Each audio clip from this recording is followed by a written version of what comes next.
өзүнө өзү баллон отчетун толтуруу, өзүнө өзү баллон жыйынтыктары дегенди басабыз.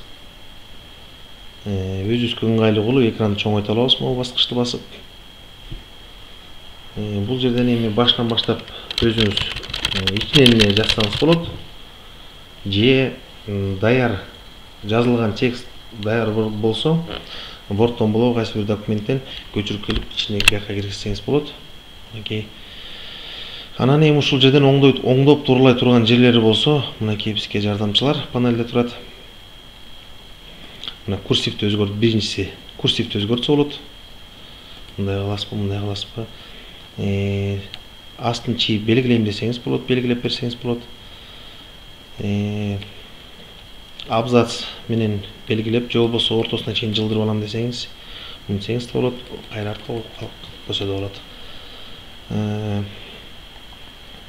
Андан кийин мына көчүрүлгөн документтердин кээ бир жерлери, кээ бир сүйлөмдөрдүн аралыктары алыс болуп, баракка коромжо болот да. Ушу барак азыраак кетсин десеңиз, мынакей мынтип баскычты басса, аралыктарын жакындатып тизмелеп берет да. Анан мындай болбойт десе, анда backspace деген баскычты басып, кайра shift enter'ди бассаңыз, сүйлөмдөрдүн аралыктары азаят. Backspace, shift enter. Ушинтсеңиз азыраак барак кетет да. Так, анан мына бул жерде болсо, мисалы үчүн сан түрүндө тизмелейм десеңиз, мынакей мынтсеңиз болот. Сан түрүндө же болбосо тамга түрүндө да тизмелесе болот, мынакей. Кээ бир сүйлөмдөрдү өң менен белгилеп көрсөтөм десеңиз, мынакей өң менен да белгилесе болот. Болду, ушу менен кичирейтебиз экранды, сактайбыз. Мынакей өзүнө өзү баллон жыйынтыгы. Анан тастыктоо базасында болсо, тастыктай турган документтин аталышы, документтин өзү. Сактайбыз. Тастыктоо базасына шилтеме да тиркейм десеңиз, мынакей шилтеме болсо, өзүнчө документ өзүнчө, шилтеме өзүнчө тиркелет да. Мынакей экөө тең тиркелди.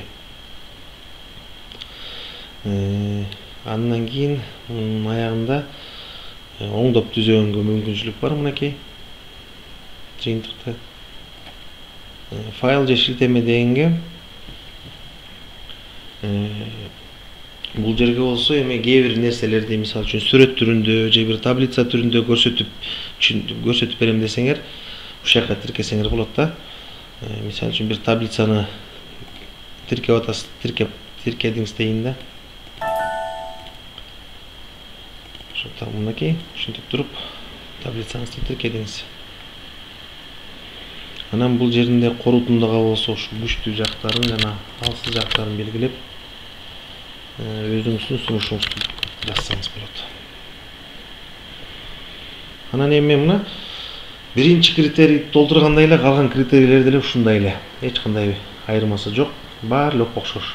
Анан муну башынан деле баштаса болот, аягынан деле баштаса болот, ортосунан деле баштаса болот, айырмасы жок. Каалаган жериңизден ыңгайына карап эле толтуруп кете берсеңиз болот.